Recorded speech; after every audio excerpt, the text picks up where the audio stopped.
bersama saya Lainia. Selamat datang di acara Nongkit bersama saya Lainia Suryadi dari Prodi Teknologi Informasi Angkatan 21. Dan di sini saya juga tidak sendiri, saya juga ditemani oleh Hovifa Darmasari dari Prodi Teknologi Informasi Angkatan 2021. Dengan tema Daily Time Kuliah di Korea. Dengan pembicara kita yang sangat keren yaitu Pak Adib, gimana kalau kita langsung panggil beliau untuk berbincang-bincang? Halo Pak. Halo Pak.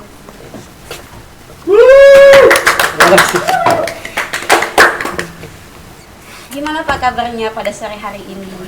Baik, kabarnya baik. Terima kasih undangannya. Masih semangat Pak? Masih. Ya, alhamdulillah. Monggo Pak.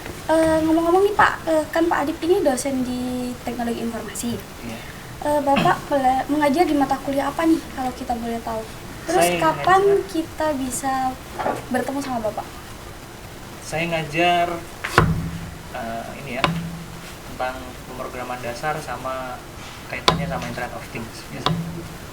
Jadi kalau mau ketemu saya biasanya topik yang dibahas seputar pemrograman dan Internet of Things, mau pemrograman Python atau pemrograman dasar seperti C atau C# ya. Nah itu bisa ketemu saya di ruang prodi teknologi informasi. Wah asik nih Bapak yang ngajar. Iya. Pada semester berapa nih Pak kita bisa ketemu sama Bapak, bisa dibimbing gitu kan? semester 3 udah bisa ya, karena ada PBO kemungkinan ketemu saya. Oke, semester 3 ya teman-teman. Teman-teman ketemu saya semester 3 ya. Ceritain dong Pak, mengapa Bapak memilih Korea itu untuk tempat melanjutkan studi, dan Bapak itu kuliah di mana dan ngambil studi apa di Korea? Iya, jadi kenapa harus Korea? Sebenarnya ini ya, gak banyak pilihannya waktu itu, karena dari kampus saya menawarkan opsinya cuman Belanda sama Korea waktu itu yang memiliki kerjasama. Jadi mau milih yang lain kayaknya gak bisa juga. Waktu itu milih juga karena udah ada programnya dari kampus. Saya juga ikut program yang disediakan kampus, dan saya searching juga Korea kayaknya untuk teknologinya ini ya luar biasa cepat, bahkan sampai sekarang provider atau pabrikan HP yang bisa menyaingi dari Amerika Serikat kayaknya cuma Korea gitu, brand-brand yang kita pakai sekarang. Jadi nggak mikir dua kali, langsung saya coba daftar buat studi di Korea kayak gitu. Keren nih Bapaknya. Mengenai studi nih Pak, Iya. Bapak ngambil jurusan apa di Korea? Jurusan jadi gini, di Korea itu dulu saya kan masuknya itu daftarnya IT Convergence. Jadi memang ada IT-nya ya, tapi karena waktu itu beasiswa saya harus mengerjakan project ya, dan projectnya itu tentang berkaitan dengan electronic engineering. Jadi dari IT saya pindah ke electronic engineering, tapi saya masuk tesnya itu di IT sebenarnya, tapi karena berkaitan dengan beasiswa saya, tapi saya ditawarin, kamu mau tetap di IT nggak apa-apa, tapi nanti beasiswanya bisa dihapuskan. Maksudnya saya nggak bisa dapat beasiswa di sana. Akhirnya saya memilih buat pindah jurusan aja gitu. Tapi jiwa saya masih IT. Oh seperti itu Pak. Kuliah di mana nih Pak di Korea? Oh iya, lupa ya itu. Saya di Kumoh National Institute of Technology. Di Kumo? Kumoh National Institute of Technology itu di Gumi. Kalau ada yang tahu Busan? Tahu Train Busan? ke Busan. Nah, itu jauh dari sana. Iya jauh ya, naik kereta Tapi ya. kalau naik kereta sebelum ke Busan melewati Daegu, terus Daegu itu dekat kota saya. Tapi kota paling dekat, kota besar yang dekat dengan kampus dulu di Daegu ya. Kalau Daegu mungkin banyak yang tahu ya. Kalau Gumi sedikit yang tahu. Yes, sedikit. Ngomong-ngomong nih Pak, Bapak kan dari Indonesia. Iya. Bapak awal mula dapat motivasi untuk belajar bahasa Korea itu dari mana sih? Waduh, jawab jujur apa jawab nggak jujur? Jawab jujur dong Pak. Motivasi ya? Waduh. Motivasi sebenarnya gini. nggak bisa dibilang motivasi itu. Pernah kan kita punya motivasi buat beli tahu bulat misalnya, kita pengen beli tahu bulat tapi kan akhirnya belum tentu juga bisa beli. Terus kadang-kadang tetap pengen tahu bulat tapi motivasi yang lain. Nah, saya itu mengalami beberapa hal itu. Jadi nggak satu motivasi saya. Ada beberapa yang banyak. Yang bisa saya ceritakan adalah tadi ya, karena kampus punya program, terus saya juga pengen nyoba buat daftar pertukaran pelajar ya. Jadi itu sih, karena dulu wali kelas saya kebetulan mempromosikan program itu, jadi saya disuruh nyoba, terus udah sih, udah enak gitu aja. Terus Pak, menurut Bapak susah gak sih untuk belajar bahasa Korea nih? Bisa susah, bisa gampang sih. Kayaknya saya sampai sekarang belum bisa Korea ya. Mohon maaf kalau ada yang berharap saya ngomong Korea, saya masih belum bisa lancar kayaknya. Tapi kalau ada yang ngomong kayaknya dikit ngerti lah. Setidaknya di Korea itu wajib bisa angka ya, buat beli dan meminta kembalian. Kalau tulisan Hangul Bapak bisa?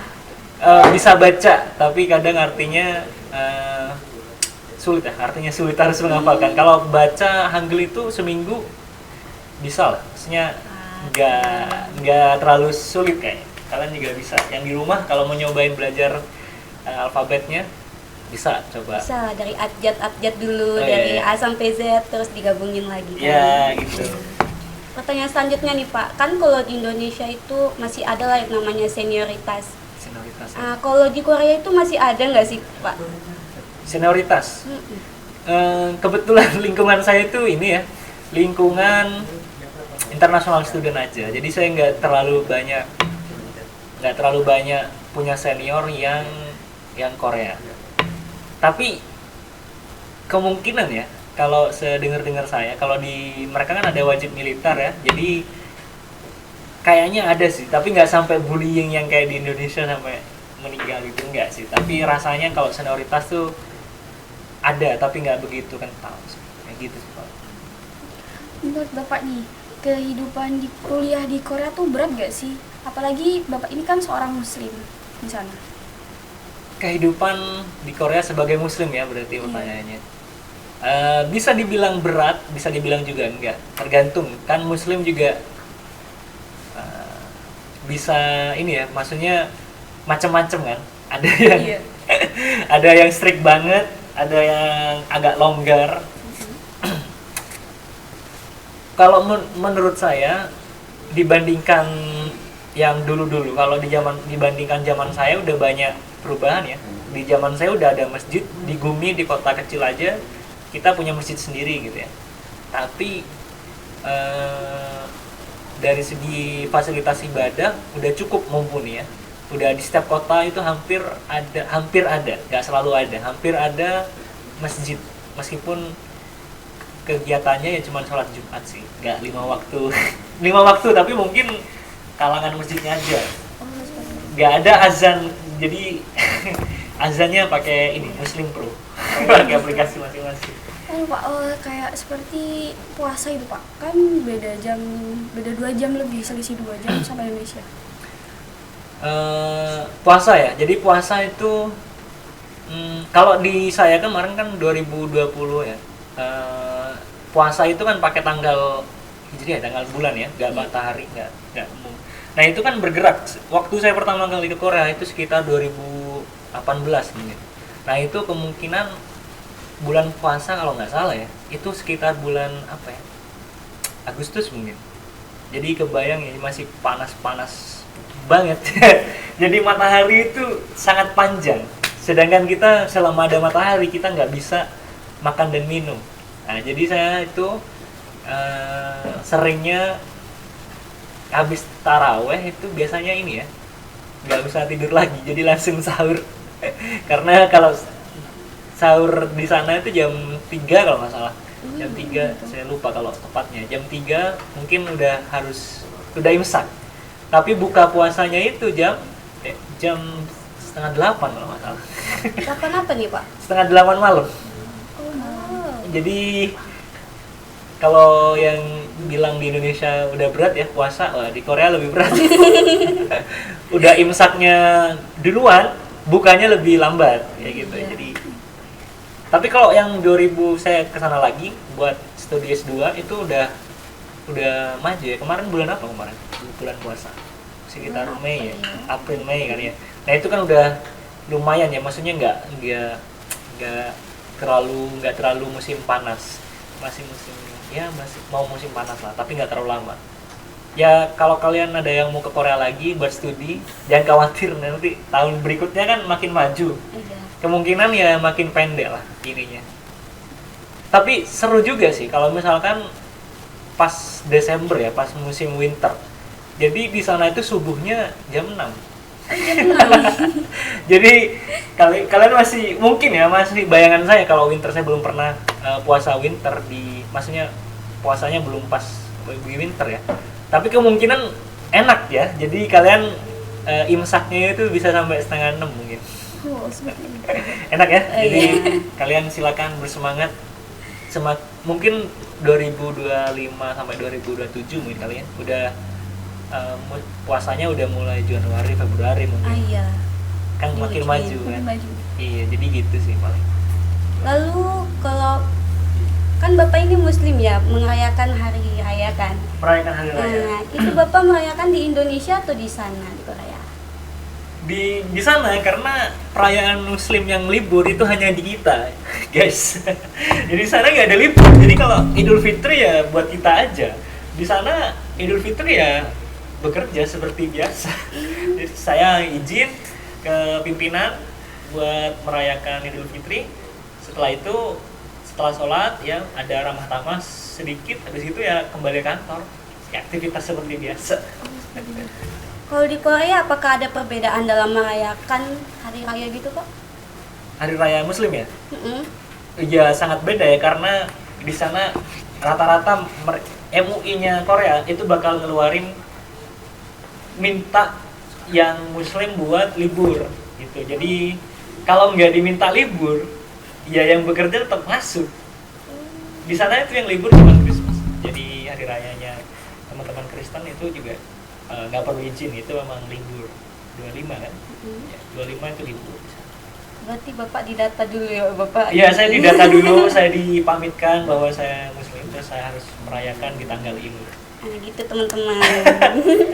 Oh iya nih Pak, pasti banyak yang penasaran nih untuk postingan yang terakhir di IG Bapak itu Bapak lagi di mana sih? Waduh, saya lagi di gunung, waduh saya lupa gunung apa ya. Tapi itu lagi winter break ya, kita lagi libur winter. Karena saya tahu saya mau pulang, jadi saya harus naik gunung es. Aduh, saya lupa ya tapi nama gunungnya. Gimana apa ya itu Pak? Tapi di sana naik gunung itu kayak wisata ya, maksudnya jalannya itu udah bagus, terus ada jualan kayak gitu ya. Saya bilang bukan kayak alas atau hutan ya. Kalau di sini mungkin yang standar naik gunung mungkin apa ya? Merbabu, enggak ya. Merapi enggak ada ya tapi intinya harus ada pos-posnya lah. Kawajen ya, Kawajen kalau di sekitar kalian di sini ya, sekitar sini Kawajen itu udah lumayan ya, jalannya udah pasti nggak akan tersesat, terus ada yang jualan juga kan. Iya, jadi kayak gitu sama di atas ada yang jual makan. Pasti asik dong Pak. Iya, asik banget, harus cobain kan. Ini kita mau tambahin fakta atau mitos nggak sih Pak? Waduh, Wah, fakta. banyak yang penasaran, banyak juga yang tahu mungkin ya. Apa nih? Apa nih Pak? Fakta. Ya, eh, pendidikan deh Pak. Pendidikan ya. Mm-mm. Di sana bener ya, maksudnya kan yang ditampilkan orang belajar itu nonstop. Di sana itu nggak ada jam malam. Jadi perpus dan lab buka 24 jam. Luar biasa ya. Jadi belajarnya nggak cuman pas H-1 ujian. Ay, Waduh, berarti siap hari Ya, dong ada Pak. yang kebut semalam, yang di sini kan sering kebut semalam. Kalau di sana ya ada sih, maksudnya saya nggak memungkiri ada juga yang belajar pas ujian, tapi nggh-1. Mereka H-7 itu udah ribut, maksudnya udah gimana ya? Ya udah harus persiapan banget lah. Jadi itu fakta. Jadi kalau kita lihat di media bahwa di sana ambis-ambis. Nah, itu. Sering lihat di sana itu ambis kan. Nah, memang kayaknya malu sih, mereka malu kalau misalkan mereka gagal. Tapi nggak semuanya, mereka juga ada juga sih yang nggak malu. Maksudnya mereka yang gagal aja ada juga. Tapi mostly teman-teman saya akan sangat mempersiapkan apapun. Terutama ini, kalau mereka ujian presentasi harus pakai bahasa Inggris. Oh. Jadi kan mereka ini ya cukup jauh bahasa Korea dan bahasa Inggris. Jadi kalau mereka harus presentasi tugas besar dan harus berbahasa Inggris, biasanya mereka sampai menghafalkan. Udah kayak bener-bener audisi speaking gitu lah ya. Seru-seru tapi emang habis fakta itu. Fakta. Ada yang sampai bunuh diri nggak sih Pak, yang kayak nilainya jelek itu sampai dibully-bully? Kalau selama pengalaman saya di sana sih saya belum pernah yang sampai bunuh diri. Tapi saya dengar itu ya. Tapi fakta mereka cepet stres, iya. Jadi sana dikit-dikit ini ya minum alkohol. Ah iya.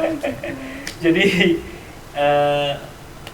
ada masalah ya dikit, dari masalah keluarga, masalah percintaan, masalah kampus. Biasanya mereka melampiaskannya minum ya, sampai mabuk berat gitu, sampai harus digotong kayak gitu.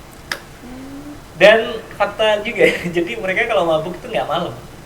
Mereka mabuk itu jam 8 malam itu udah mabuk, udah peaknya lah. Ada yang pengalaman mungkin kan biasanya kalau di Indonesia itu nunggu malam ya. Wah saya juga nggak pernah sih. Mungkin tapi jarang kan jam 8 malam udah mabuk berat di Indonesia, jarang. Kalau di sana itu malah, terutama di kota-kota wisata, di Jeju atau di Busan ya, itu kan kota-kota wisata. Jadi jam 8 malam mereka udah digotong-gotong. Jadi masuk taksi udah nggak sadar. Padahal masih jam 8, tapi udah nyampe di puncaknya. Gitu sih, fakta juga ya. Saya penasaran nih Pak, kan topiknya kita ini susah sih jadi anak kos. Itu kalau nggak salah tadi Bapak bilang kalau di kos itu dibagi, ada bagian-bagiannya, itu bisa jelasin nggak sih Pak? Bagiannya kayak apa gitu? Ya paling ini ya, kalau di sini kan ngekos ini ya, ada yang apartemen ya, ada yang ngekos di apartemen. Tapi kalau di sana rata-rata kosannya kayak apartemen ya, jadi one gate gitu, jadi satu pintu. Terus nggak kayak di kita ya, karena kosan di sini kan sering keluar bareng, sering komunikasi lah. Kalau di sana sih apa karena saya international student ya, tapi saya rasa mahasiswa di sana itu emang cukup ansos ya. Saya bilang anak kosan di sana itu ya mereka hidup sendiri lah. Maksudnya mereka ketemunya ya di kampus. Setelah dari kampus mereka masuk kosan ya selesai, nggak ada main ke kosan. Mungkin kalau teman-teman yang sekarang kalau ngekos ya, teman-teman IT ya dari luar Surabaya mungkin ngekos, sering lah kita main ke kosan teman. Nah iya. Sering Pak ya. Ya sering kan. Nah itu kayaknya kok nggak lumrah kalau di sana. Di sana itu sendiri-sendiri ya. Kecuali diundang untuk perayaan. Biasanya ya sekali lagi di sana suka minum-minum. Ya biasanya undangannya itu minum-minum. Berarti Bapak ini ngekos gitu, bukan ikut asrama dari kampus atau bagaimana? Saya setahun asrama, setahun apartemen. Jadi setahun sebelum mengenal dunia luar masih di Kayak gimana tuh Pak? sebelum ini ya, belum tahu kendaraan. Maksudnya saya masih belajar gimana cara pakai bis, gimana pakai transportasi umum dan yang lain-lain lah, manggil taksi gimana. Cari amannya ikut asrama, karena di asrama udah pasti gampang ya, keluar masuknya udah tahu sekitar situ. Tapi lambat laun kan kita familiar dengan semua fasilitas di sana. Kalau mau berangkat sekolah ya tahulah harus pakai apa dan yang lain-lain. Baru saya pindah. Jadi persiapan dulu, nggak langsung jadi warga sekitar. gitu. Itu ngatur keuangannya gimana sih Pak? Ini kan pasti banyak anak kos juga yang nonton kan. Aduh gimana tuh? Apalagi jadi anak kos yang kuliah di Korea tuh Pak. Ini merasakan Pak. Wah, merasakan gimana? Ini anak kos. Oh, anak kos. Anak kos Pak. Iya, jadi anak kos itu tetap anak kos ya. Maksudnya kita mungkin agak personal ini ya. Ada nama grup saya itu namanya Nasi Rasa Kulkas. Waduh, kebayang kira-kira kok bisa nama grupnya Nasi Rasa Kulkas? Apa tuh Pak? Karena kita masak nasi dan lauk-lauknya itu, setelah itu kita masak hari Minggu kita makan Senin sampai Rabu lah, Kamis mungkin ya. Jadi ketika makan itu beda ya, nasi yang segar dan yang sudah masuk kulkas. Tapi yang di sana emang budayanya ini ya, budayanya mereka pakai microwave kan, jadi mereka dipanaskan. Kalau saya yang sering nonton drama mungkin mereka sering memanaskan makanan. Kalau mie, ya mereka kan bikin air panas ya, terus mereka memanaskan airnya kayak gitu. Jadi gitu ya, maksudnya saya rasa solusi untuk anak kos itu masak. Iya. Kalau di Korea ya, maksudnya kalau di luar negeri, karena pertama ngejaga kita makan yang haram, Iya. ya kan? Kita bisa milih komposisi yang kita boleh-boleh aja kan. Sama kedua, ya menjaga kesehatan finansial kita ya. Iya sih Pak. Itu kesehatan nomor 1. Iya sih, tapi tetap jangan jangan lupa makan lah. Maksudnya makan lah. Saya meskipun harus memasak ya tetap motivasi masak itu karena lapar ya. Jadi asal masak aja. Jadi jangan berespektasi saya di sana bisa masak enak gitu. Saya masak seadanya. Belajar masak. Kayaknya nasi goreng sama telur dadar kayaknya template lah. Iya. Sudah khas itu anak kos. Tapi kalau di Indonesia ya kurang tahu ya sebegitu signifikan nggak kalau kita masak dan nggak masak. Kalau di sana kan makanan lumayan mahal ya kalau di Korea. Iya. Kalau di sini kayaknya 8.000 kayaknya dapat pecel. Iya dapat. Ini yang khawatir teman-teman IT nanti di sekitar kita masih ada kok yang di bawah 10.000. Karena ternyata 10.000 dapat telur kayaknya lalunya. Jadi kalau nggak bisa masak tetaplah berangkat ke Surabaya merantau. Nah ini Pak, pengalaman apa yang Bapak nggak bisa lupain selama di Korea? Pasti ada yang senang-senangnya, masa susah-susahnya? Waduh, susah semua. Oh, enggak dong Pak, pasti ada senang-senangnya dong. Bisa jelasin nggak Pak? Kalau nggak terlupakan kan bisa dua ya, bisa karena sedih banget atau bisa seneng banget. Iya sih Pak ya. Benar.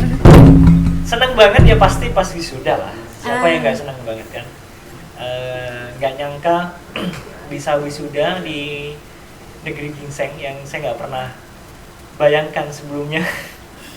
Kalau seneng banget ya itu sih Pak, seneng banget. Karena kayaknya saya sampai di tahun pertama itu sampai off sosmed kalau nggak salah. Nggak off banget sih, tapi off sosmed lah. Karena emang pengen fokus belajar ya, takut nggak lulus tepat waktu, takut IPK jelek, terus beasiswanya dicabut, bisa kan? Jadi baru setelah 2 semester di sana kayaknya udah bisa beradaptasi, baru deh banyak main, termasuk naik gunung kemarin. Apa sih? Gitu sih. Jadi wisuda sih, kalau buat saya wisuda, lulus sidang, luar biasa ya, momen yang nggak akan saya lupakan. Selamat Pak. Terima kasih. Kira-kira susahnya ini apa Pak? Hah? Susahnya itu apa di sana? Susahnya di sana, susah apa nih? Susah hidup apa susah sekolah? Yang pengalaman tidak bisa terlupakan. Nah, Wah, susah, pengalaman nggak terlupakan tapi susah. Apa ya? Tidak ada. Kalau sakit sih paling. Rindu keluarga. Kalau sakit itu ingat semuanya. Ingat kalau punya salah pengen minta maaf gitu. Ya kan? Kalau di sini mungkin privilege ya. Maksudnya di sini kan ya dokter kita bisa ngomong langsung. Pak saya sakit ini, saya sakit ini. Lah di sana ngomongnya susah. Gitu. Kalau sakit itu udah ya, saya sempat sakit beberapa kali. Itu buat saya sih mengenang ya, karena Kalau ingat itu saya nggak pengen keluar negeri sih. Iya. Karena berat sakit di luar negeri itu berat, nggak ada, ya nggak seenak di sini. Kita kan sakit pengennya makan enak, sedangkan makanan enak itu biasanya kita harus masak dulu, kalau enggak ya kita makan mie, kalau enggak ya makan babi gitu. Jadi pilihannya dua, ada makan yang nggak enak atau makan yang ada babinya gitu. Jadi kalau sakit itu agak ini ya, agak aduh saya sakit, saya pengen makan enak tapi saya nggak mau masak, terus gimana gitu. Jadi itu harus nyusahin temen sih jadinya. Jadi Iya, Pak. ya gitu sih kalau pengalaman susah pas kita sakit sih. Kita jauh dari orang tua, kita jauh dari privilege semuanya gitu ya. Apa nih Bapak ini mau ngasih motivasi apa nih buat teman-teman yang pingin belajar ke Korea gitu, ingin lanjut kuliah gitu Pak? Saya kan nyoba-nyoba ya, maksudnya saya nyoba-nyoba buat tes, terus alhamdulillah dapat. Tapi saya nggak pernah nyesel sih. Bahkan saya nyesal kalau nggak nyoba. Nah, iya, Iya, bener, harus Pak. mencoba. Jadi buat yang masih sekarang masih S1 atau masih pengen pertukaran pelajar atau mau S2 di sana, harus cobain sih. Maksudnya sekarang kan kita era informasi udah gampang buat dijangkau ya. Saya rasa kampus yang menerima foreigners itu nggak cuma kampus saya, jadi banyak kampus Korea itu yang udah banyak international studentnya. Jadi harus coba. Motivasinya gini, kenapa kita harus merantau gitu? Ya oke lah, sekarang udah merantau di Surabaya. Mungkin dari mana aslinya? Dari Gresik. Gresik, Surabaya, bisa dikatakan merantau itu? Bisa. Kan soalnya pindah tempat tinggal tuh. Oh iya. Dan ini merantau juga? Enggak, Pak. Surabaya? Di Sidoarjo. Wah, Sidoarjo juga nggak bisa dikatakan merantau. Cobalah merantau ya. Setidak-tidaknya merantau itu buat saya ya, kita menemukan jati diri kita. Iya. Mungkin selama ini kita punya privilege, kita punya orang tua, kita kendaraan punya, tapi di sana tiba-tiba semuanya hilang. Anda harus hidup sendiri, Anda harus mencari inisiatif sendiri. Jadi apalagi ditambah bahasa yang gak bisa sehari dua hari langsung bisa kan. Nah itu kita jadi tahu kita nih orang yang sabar atau orang yang cepat marah, orang yang cepat belajarnya atau kita yang lambat. Menurut saya sih lebih mengenal diri sendiri ya. Maksudnya hal-hal yang dulu awalnya saya remehkan di sana jadi kebayang, wah ternyata di sana di Indonesia kita dapat banyak fasilitas yang ini ya, yang kita sebenarnya nggak minta bantuan sudah pasti dibantu. Kita ke dokter ya tadi ya, kita ke dokter udah pasti dokternya gampang kita ngomongnya. Pak saya pusing, terakhir saya makan ini gitu. Kalau nggak di Korea gimana mas? Saya bisa bilang pusing doang, habis gitu ditanya kenapa pusingnya, terakhir makan apa? Aduh, apa bahasa Korea? Gitu jadi susah ya. Meskipun di dokter di Korea rata-rata udah bisa bahasa Inggris, rata-rata udah bisa bahasa Inggris. Jadi tetap sih, tapi tetap susah. Jadi motivasinya harus coba merantau. Saya nggak mau motivasi harus ke Korea ya.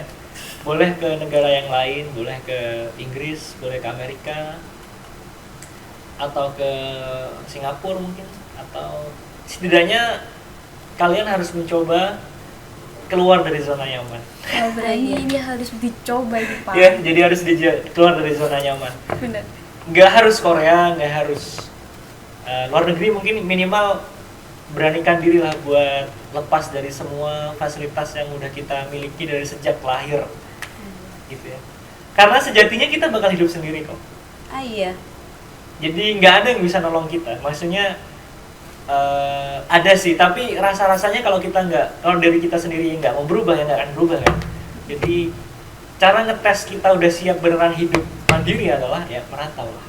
Ketahuan nanti kita udah punya ilmu survival needs atau belum. Jangan-jangan kita belum bisa survive nih kalau ditinggal tanpa fasilitas. Saya ada pertanyaan? Udah. Nah itulah tadi pertanyaan terakhir dari kita, ya sangat seru banget ya Pak. Terima kasih banyak. Kasih ya. Nah, semoga teman-teman yang nonton live ini yang belum tahu menjadi tahu, dan jangan lupa follow IG dari Pak Adit. Sama Apa? IT, waduh.